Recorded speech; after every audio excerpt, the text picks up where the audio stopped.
people do notice what the difference between quality and bad is, because we still crave that, like, we still crave good quality shows. There's even like a couple of animes that I love to watch where it's like people are like, hey, we're willing to give this time to like be made as long as it's like a quality product and we enjoy it. Oh, another example is the next Spider-Verse movie. Everyone's like super excited for that, but so far I've seen the community and the sense has been like, we'll wait for it if it's because this looks like it's going to be worth it. So it's a give and take, and quality has gone down because people are wanting to spitfire things a lot more fast, but there's still that audience that's like, I want good quality in my, experiences with movies, films, movies, TV shows, and games, whatever. It's like we still have those people who crave like, a good experience. Well, welcome everybody back to the Full Battery Media Podcast. I am Sean Trace, your host, and I've got a great guest with me today who's got an awesome story. Can you tell me who you are and a little bit about what you do? Yes. Hi there. My name is Frank Ruiz. I am an audio post-production engineer. And while I come from the scripted world, I now work in reality TV at the Zeus Network doing audio post-production full-time. That's rad, man. I come from production as well, and I've always really respected the audio team. I remember, and like, it's such a tough, like when I was working in movies, I would sit there and you would see everyone just rocking out, doing everything they can. And, the camera team is just huge. Like, they've got so many people, so much stuff. And the auto team's like, dude, we're here too. We're here too, man. We are important. And like, and they're like, and they're like, hey, can we get this? Can we get this? And the camera team's like side-eyeing them. But the when you get into post, everyone's sitting there going, why is the audio not good? What can we do to make this audio phenomenal? And people tend to notice it when audio's bad, but when audio's good, people sit there and they expect it. You know what I mean? Yeah. No, and that's always the case. See, now for me, I work in post because production. I did that for a short while when I first joined. When I first joined Zeus, when there wasn't any audio post work for me, they would bring me on set, and I learned about the production side of things. I personally am not a fan of production. I like that it's just me, the computers, and my software that I have to worry about. But with production and then how we receive things up in post, it's always a case of like, you just hope that things go well on set, because if not, we're going to have a lot to come in and fix. And unfortunately, in the case of reality, where it's like an even tighter schedule and budget, it's like you got to know kind of what you can let slide and what you can't. And it's a big of like, it's always a big like, you got to pick and choose what you can do with both the time and the money that with the budget that is given. And so I think that's something that everyone is always talking about. It's like you got to pick and choose your battles, because depending on the deadline and how much time you have left, it can always go either way. And with Zeus, this is an unspeakable timeline I've ever heard, like deadlines I've ever done, because it's regular reality TV show networks are already like fast, but then we come in and we're like super fast. Like we'll film something in one day, and then like 2 days later we're working on it, and then it goes to air on Sunday.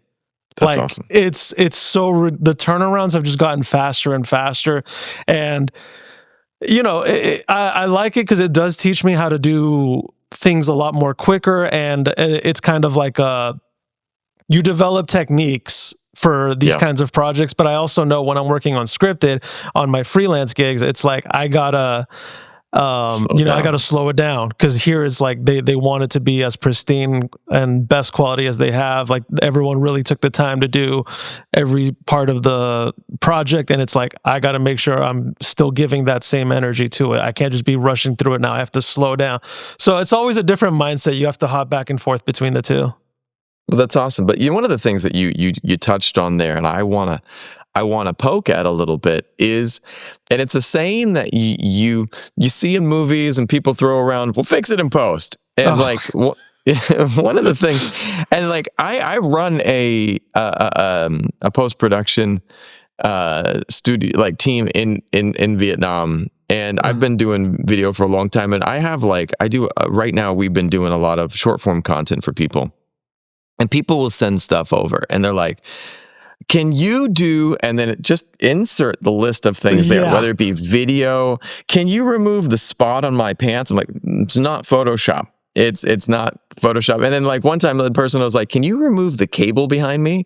And I was like, maybe someday, but now we don't have those tools right now. But when you get to audio, we had one guy who sent over some audio, and I was like, you got to check out what you're filming on because it's really quiet. We're boosting by like over 1,000% right now. It's like, and you're creating, and it creates what we call noise. It's this low level noise. And he's the like, noise floor. Yeah. the noise floor. And he's like, can you just fix it in post? And I was like, we can make things better. And this is like one of the things I was going to ask you, like, as the tools get better, it's a magical what we can do now with a lot of stuff. But how much can you actually do versus how much is just, you got to record it with a better mic and have better quality stuff in the first place? Well, I love this question because I always give the same thing. I'm always going to give the same response whenever I hear this. It's like the tools are getting a lot better, but here's the thing. We still need quality recordings because it's the same situation with food. It's like, we can present an expired piece of meat like in the best presentation, it'll look great on this plate or whatever. Like we can do all that, but it's still an expired piece of meat. And are you gonna want to eat that? So it's like you always want to start with the best recordings. It's just like cooking. You want the freshest and like best quality ingredients because that's what elevates it. And it's the same with like production, filming, or no matter where. You want the best source material so we can elevate it and bring out more in it than spending time trying to fix things. The tools are getting better. I mean, DX Revive is a game. DX Revive, when that came out, that was a game changer for me because a lot of the stuff that I used to spend like minutes to hours on are like now seconds with this with DX Revive, which is a really great plugin I always recommend to people. But the thing is, I don't want to have to put it through that. Like I usually, when I'm doing dialogue edits for scripted, I really don't want to have to process the audio because I want to give you the same, I want to keep the quality that you already recorded, but I want to make sure it flows naturally together. So that's where we still have to do that job of like making sure everything is seamless, it transitions properly and everything like that. But the processing is usually what I don't want to do. Like granted, no matter what, it still goes through some level of processing these days, but it's like, we want to amplify what you have. And just like I was telling you with cooking, it's like you want to get the best like quality of food because when it comes down and like it gets sat at your table, you're gonna be like, is this like old chicken or something? You want quality ingredients. That's what I'm telling people all the time. I'm like, you want the good quality source materials because if I sat down a piece of expired meat in front of you and said, hey, can you cook this for me? You're going to look at me like, no, right. Yeah. Like I can, but that's still not good. Yeah. It's still not going to be good. And you're probably going to have some indigestion afterwards. I love that analogy. And my daughter and I were watching a cooking show the other day, and this guy had like, a $500 piece of Wagyu. It was just insane beef. Like, I don't know what it was, but it was really expensive, really nice, really fresh. And I was like, man, how is he going to cook this? Salt and pepper. That was it. He just put a light amount of salt on there, a tiny amount of pepper, and then he seared the thing and he served it like that. And it was just like, he didn't need that much because that piece of meat was so damn good on its own. And the same guy, a couple episodes later, we saw him cooking like some really low quality meat, Yeah. He's like, oh man, kid, let's see if we can make this edible. And he was throwing everything at it. He was just, he was getting all of the different spices, all of this. And when they ate it, they're like, well, this is good. But you're the contrast of that really good steak doesn't need much done to it versus this other one that you have to just do everything to, Yeah. And that's the same thing. It's beautiful. That's exactly how it is for us, Yeah. And I think people don't, and like that's where like we're getting so many more content creators out there. Yes. And people are making their own stuff, which is awesome. And the tools, like the reality is that the new iPhone has video quality equivalent to a cinema camera 10 years ago. You know what I mean? It's like, it's wild, the quality there. But people are still forgetting little things, like when you get on a podcast, I have so many people come on, like it's awesome to see that you've got a nice mic. And I'm just like, I sit there when you popped on and I heard your audio, I was like, oh yeah, my team is just going to look at me and go, thank you for this, because normally I walk in and I look at my audio guy and I'll be like, hey, I recorded this morning, and they're like, well, what are we working with right now? And I was just like, yeah, pair of earbuds is what it looked like the guest had. And they're just like, I love you and I hate you at the same time, so it's like, what can you do? No. And see, here's the thing. So this is just like the mic I have. I'm like, I had some better mics, but when I first moved out here, I had to sell a lot of them to be able to like afford rent and everything when I first came out to Los Angeles. And so I'm like building my mic collection back up. I've only got 2 so far.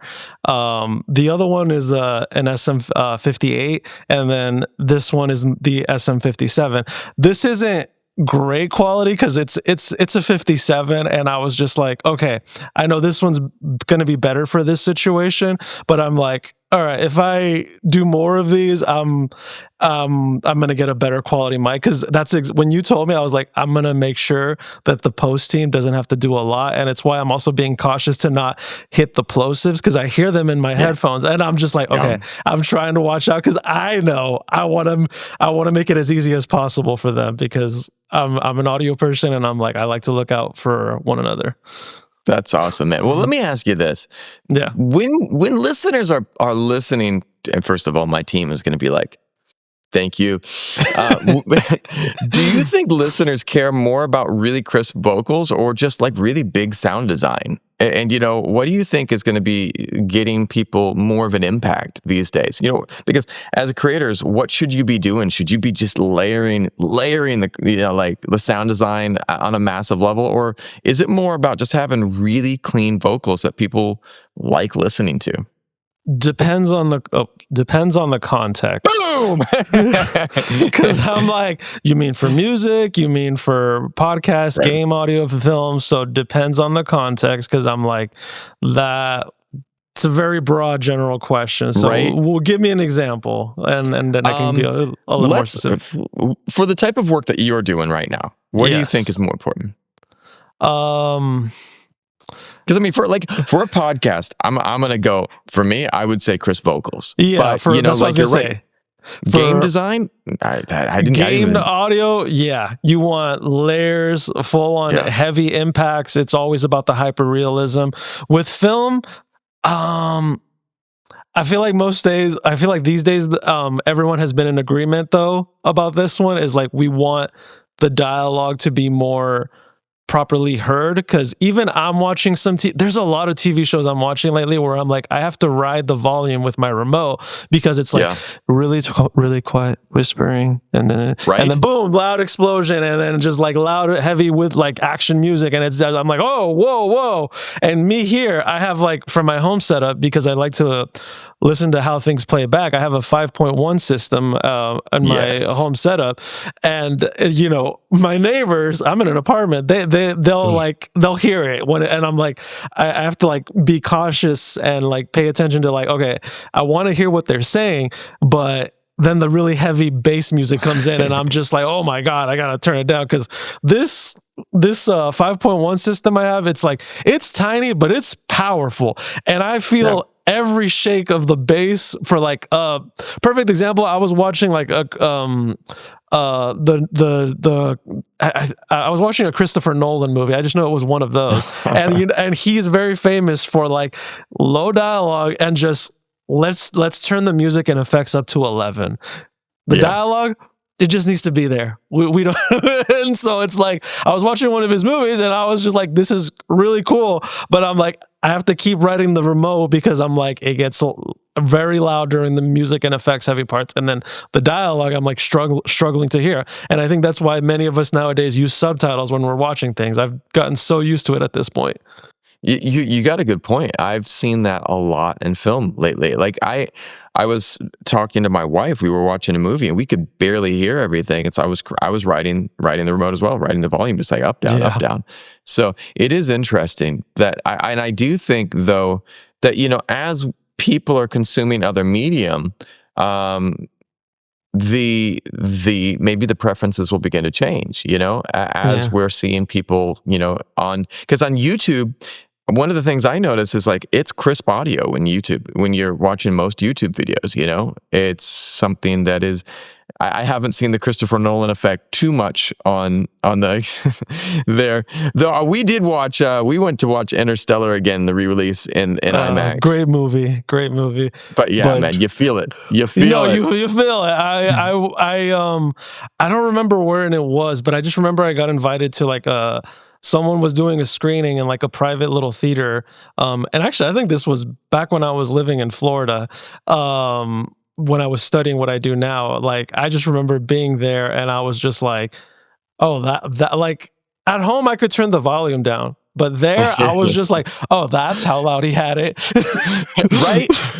Yeah, when they were taking off in the rocket in Interstellar, and just like my entire sensory experience was just like, this is how it was supposed to be heard, and I'm just like, yes, this is right. This is amazing, and that's maybe the thing is like one of the things we're missing for Christopher Nolan is it's like not that the dialogue is low, he just wants to absolutely wow you with the level of volume in the other areas. So maybe it's just supposed to blow out speakers in every single I guess.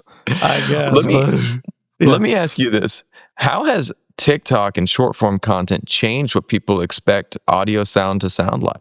Oh, that's a good one.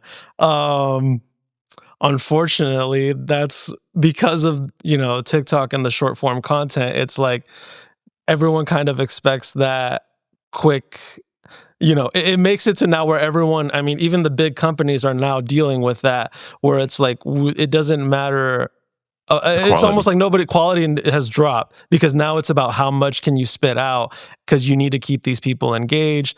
Everyone's attention span has gotten shorter, and it's just like what it's done is, again, it's like I'm telling you, like even with the company I work with now, it's like we're doing long form content, but we're still doing that short time frame of like quick turnarounds. So everyone is feeling it now. Like that has definitely been a huge shift in the past few years that I was not expecting it to happen. But I will say this: the people aren't, you know, people do notice what the difference between quality and bad is, because we still crave that, like, you know, we still crave good quality shows. You know, there's even like a couple of animes that I love to watch where it's like people are like, hey, we're willing to give this time to like be made as long as it's like a quality product and we enjoy it. Oh, another example is the next Spider-Verse movie. Everyone's like super excited for that, but so far I've seen the community and the sense has been like, we'll wait for it if it's because this looks like it's going to be worth it. So it's a give and take, and you know, quality has gone down because people are wanting to spitfire things a lot more fast, but there's still that audience that's like, I want good quality in my, you know, experiences with movies, films, movies, TV shows, and games, whatever. It's like we still have those people who crave, like, you know, a good experience. Well, and this is one thing that I work with, business professionals making content a lot. And one of the things I tell them is like, they're like, "Oh, I see all my competitors and they're just spamming people." And I said, "Don't spam." Like, if if it's what's better for your brand, like one of the guys I knew, he was shooting on an iPhone and it was okay. Yeah. He was the newer iPhone, it was good quality. And then suddenly stuff came through and the quality just shot through the roof. And I said, "What did you do? Because like this is not what you sent me 2 weeks ago." He's like, "Yeah, I bought a Sony A7S4, and then Nice. I got like a Sennheiser mic that I hooked up to it." And I was like, "Okay, like there you go." And like what he noticed is that people were messaging him saying that they felt like they could trust him more, like there was more authority because it looked cleaner. And I was like, it was an interesting phenomenon because with my wife, who's a celebrity in Vietnam, we will go out and we will go to a red carpet event. And it used to be like I would make content and we would make a vlog and it'd be 2 weeks of editing the vlog and things were clean. Now, like we are watching these people, they're like clip, done, post, clip, filmed, done, post. And Yeah. like they're just literally the celebrity there, post. And it's just like, oh my gosh, it's fast. And there is a balance because I do think that for me, I think the one thing that I try to impress upon people is this. Are you telling a story? And are you using the tools that you have to really be able to tell that story? And what Yeah. you want to do is to be able to help people immerse themselves in the story, And if you have great images, great sound design, I think people are able to kind of transcend a little bit. But that being said, man, I've seen some people that are doing amazing things with what they have on short form content. So I think creativity is your best friend.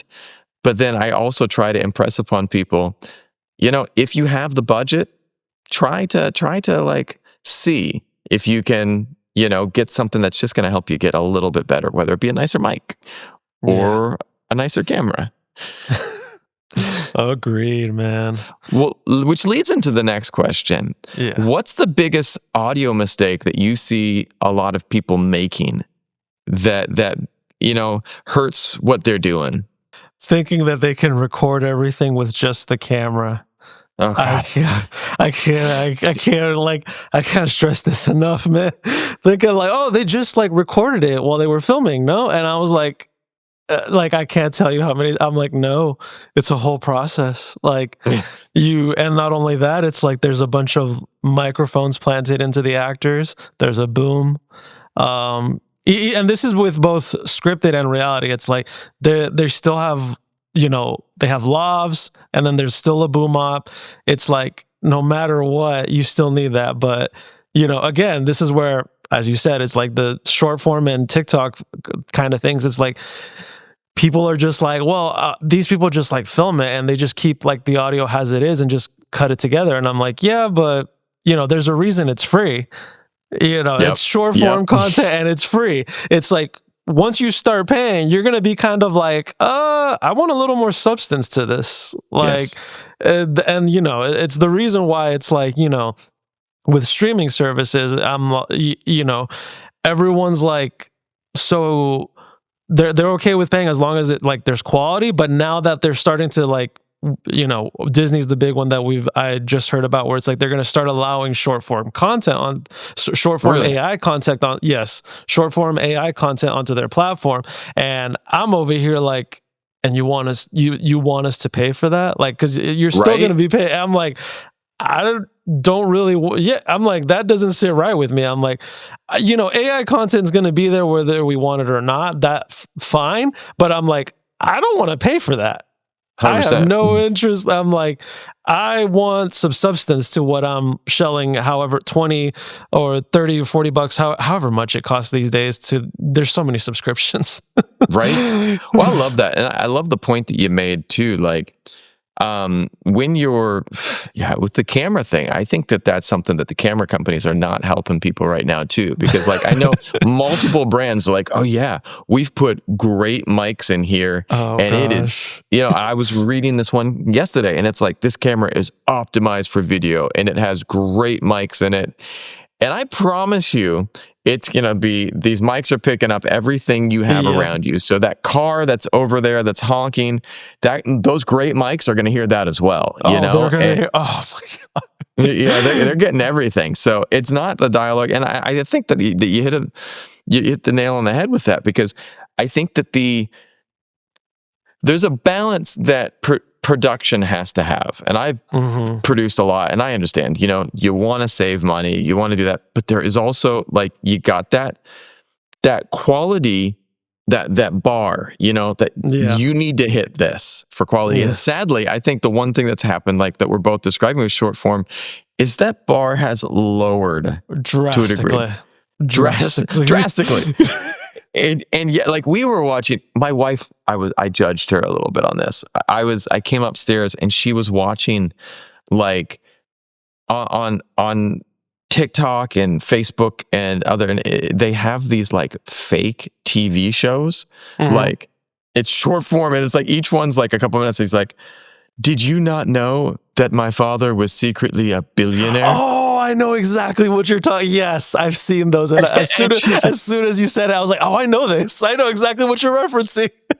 And I watched it. I came in and I was like, "I'm really judging you right now." And she's like, "But why? I know it's horrible, but it got hooked. And this guy is like, he's secretly a billionaire." Yeah. And I was just like, but one of the things that cracked me up with that is that the quality was so bad. Yeah. And yet but yet not so bad. Like what I noticed is it wasn't short form bad.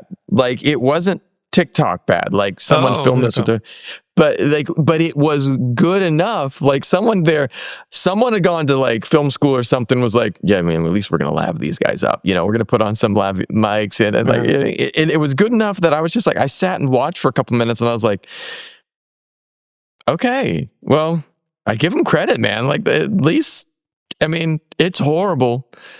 But yeah, I was gonna say, I'm like, I think I know what you're talking about. I was like, they did mic them, and I see that, but I'm like, I did not see a mix, no color correction, no, nothing, no color correction, no post. There you go. That's what I'm saying. There's no post. Just the edit, and that they called it a day. Because I'm like, the transitions, I'm like, I hear the dialogue cutting in and out, and I'm like, there's no color correction. So I'm like, that's why I was like, I couldn't sit past like I saw one or two, but then I was like, this is not for me. No, and not for me as well. I looked at my wife and I was like, you're part of the reason content is dropping right now. She's like, I'm sorry, I got hooked. That's funny. Let me ask you another one. If you could use only 3 plugins to mix a full episode, which ones are you grabbing and why? Oh shoot, you know what? No, I have this answer. Now, here's the tricky thing I'm going to say. One of them is a suite. Like Isotope RX. It's a suite of plugins. So that's why I'm like, if I have to be specific and say which Isotope plugins, then that's where it's going to get really tricky. But right off the top, Isotope RX, it's industry standard for a reason. That is an essential. Anyone who's part of my team or anyone that I've worked with who does dialogue editing as well, it's something you're going to see in everyone's tool arsenal. I always have that. But I'm going to say the 3, I'm going to include that as one, but then I'll come back if I have to be specific and just pick one from the suite. So Isotope RX is one, the whole, the post-production suite. And then after that, DX Revive, that has become a game changer for me. It does stuff that I didn't know was possible. And the biggest thing has been like, it makes it for like you obviously know what distorted audio sounds like. That's a very, it's like just a strong like you just a wall of like heavy noise. It actually it's not perfect. Obviously, it's always a trial and error thing with these plugins, but it's like it actually does a pretty good job in a lot of instances, because I work in reality, of like bringing the audio back to a quality that's usable.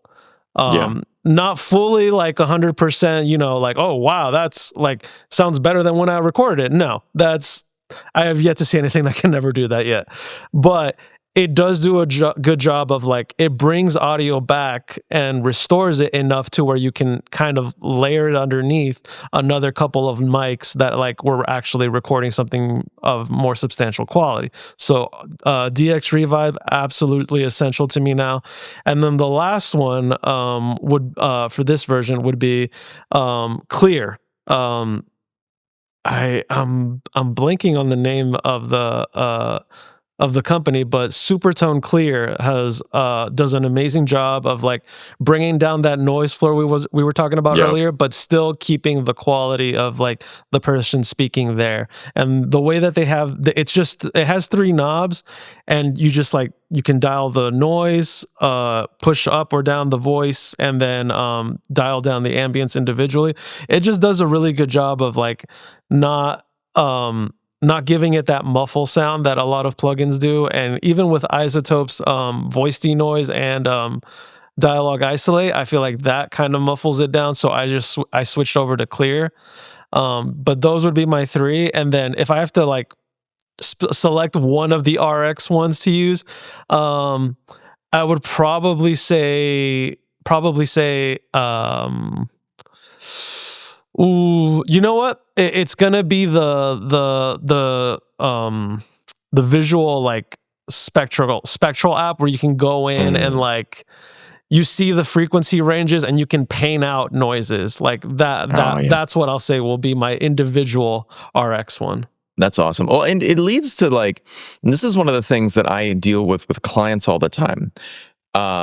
Is AI audio cleanup actually good yet? Or, because I have clients that are like, just put it into the AI. And I was like, you don't know what you're talking about. Like that's like, it's like one of the things that I find is like one of the things I try to remind my clients is like AI is still an app. Like, it's a computer software that just does it. But there are other computer softwares like Isotope and things that are much better. Like, do you think that the AI audio cleanup is actually good yet? Or do you think it's still not there?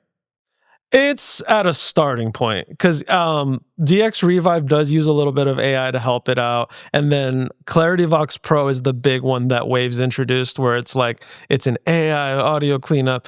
It does a pretty good job in certain instances, especially, and I really like the feature of where like you can either turn it to dial in just the noise from the voice, or you can turn it the opposite way and you can savor just the noise and have it take out the voice, which is really cool for when I'm trying to get production production either sounds like someone's clapping and I just want the claps, or someone knocks on a door. I literally just turn it to the opposite way where I'm like, take out the person talking and just keep the little knocks. And it did a like really decent job where I was like, I can use this.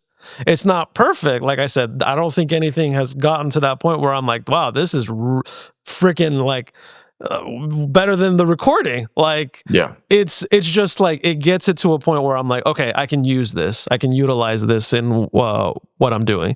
And so, yeah, I'm like not there yet, unfortunately. In my opinion, I guess.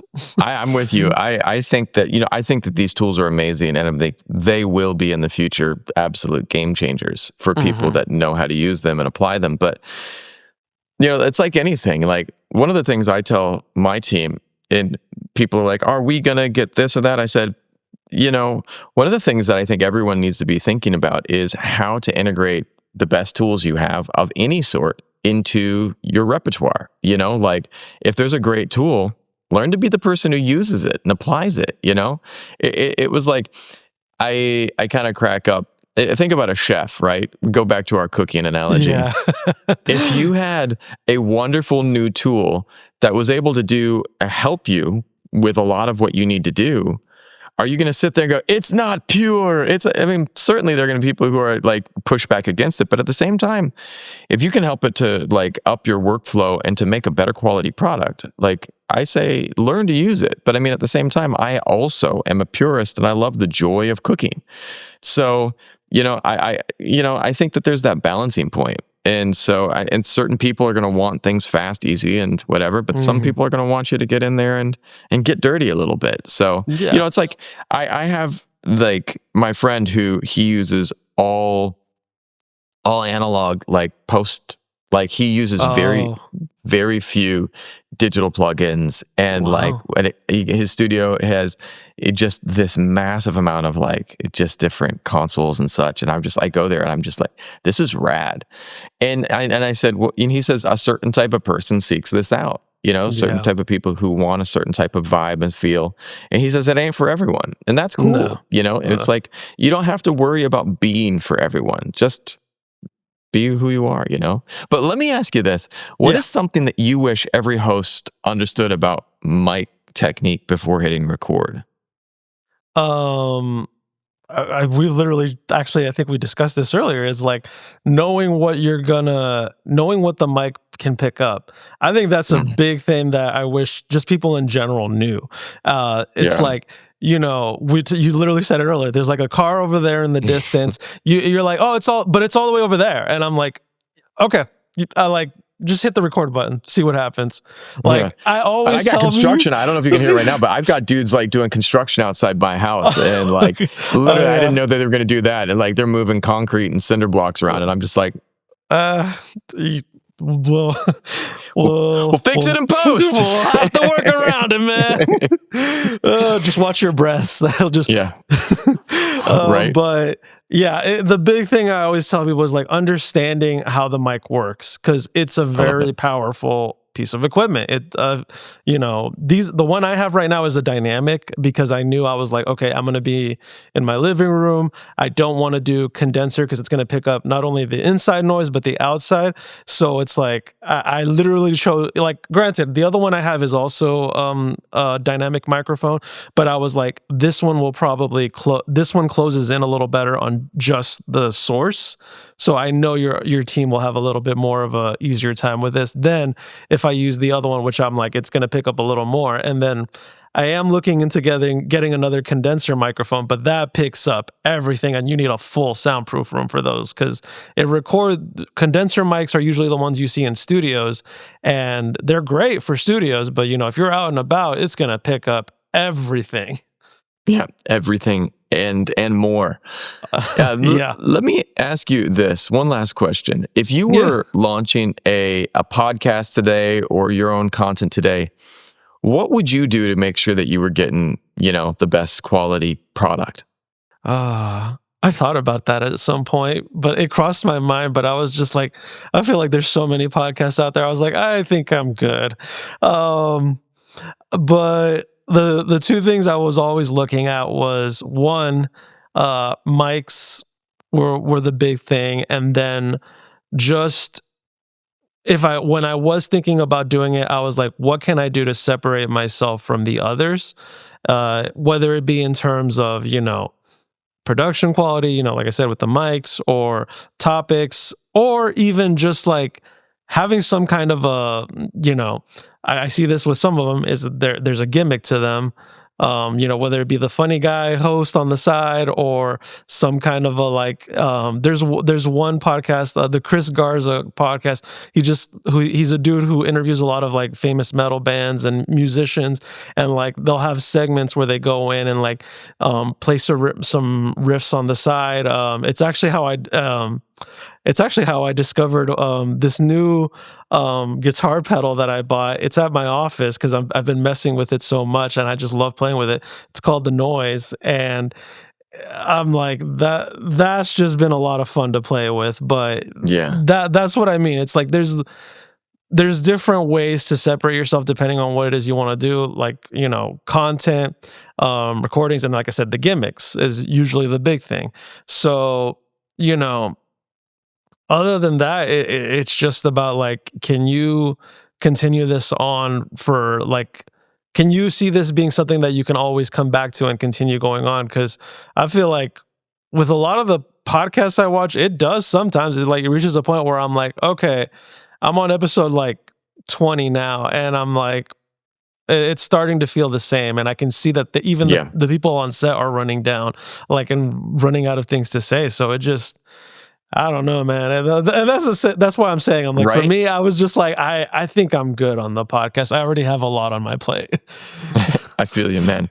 So there are days where I'm just like, for me, like, I think that one of the things that is really important for me is making sure that I can keep telling good stories and keep telling the stories that I think people need to hear. But every day is every day is something. Well, let me ask you, if you were to go back in time and give your younger self some advice earlier in your career, what would you give yourself? What advice would you give yourself? Oh, what's funny? I was literally, what is it called when like you're in the shower, you're just like, I guess it's a shower thought, but it's like Right. I had a whole epiphany where I was just like, man, if I could go back and just tell my teenage self like what he's about to go through. This is really funny that you're asking me that, because I literally was having that shower thought the other day, where That's I was awesome. just like, what could I go back and tell myself, like now that I am where I am?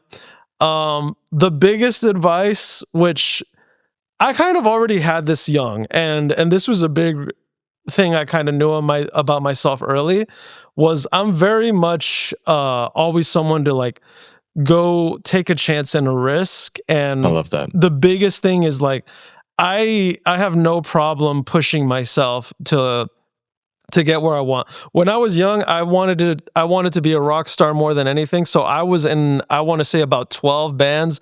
None of them Wow. ever took off.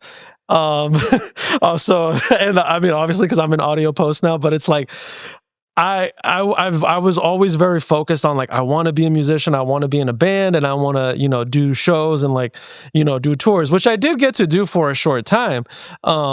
It just never was anything that took off like grand. Like it, Got it. but I did get to enjoy that. But I think the big thing I would go back and tell myself would be, you know, push through and lock in on what it is you want to do. Forget all the other Mm, stuff. Because there is one big piece of advice is, which not everyone who you meet along the way is going to be there for, you know, your entire journey or the rest of your yes. life, whatever. It's like that's been something I had to learn when I came out here, where it's like there's going to be a lot of people that come into your life as you go through your career, your life, your journey, whatever it may be.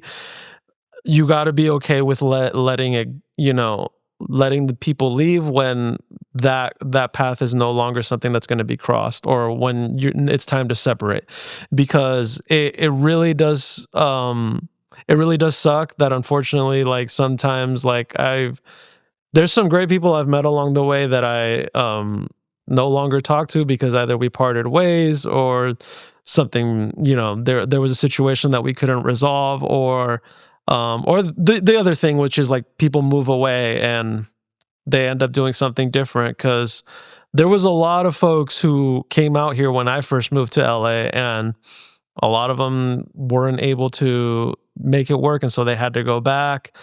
Some of them I still keep in touch with, but I think the biggest thing is when it's like there was a couple close people I was really close with where we had a falling out, and I was just like, you know what? It doesn't look like we're going to resolve this. I'm going to step away. And I enjoyed the time that I had with you, but our paths are just no longer connected, and you got to move on. I think that's the biggest thing. Yeah, brother. Yeah. Well, let me ask you this: where can Yeah. people find out more about you and look you up and learn about what you do? Yeah. I mean, the easiest thing I'm gonna say is Instagram. Frank underscore A underscore Ruiz. That's my thing. I also have I have quite a bit of articles written about me that you'll find on that page, where it's one is with Voyage LA, Bull Journey is another one. And then um and then my uh I do have a website, a Wix website, but for the most part, I'd really just direct people to my Instagram, because most of it is just right all there. And you can see the articles I post about myself, the stuff I'm doing, and everything about me is usually on the Instagram page, and it just makes it easier to direct people there because I'm like, that's where you can find more about me if you are interested in learning about myself.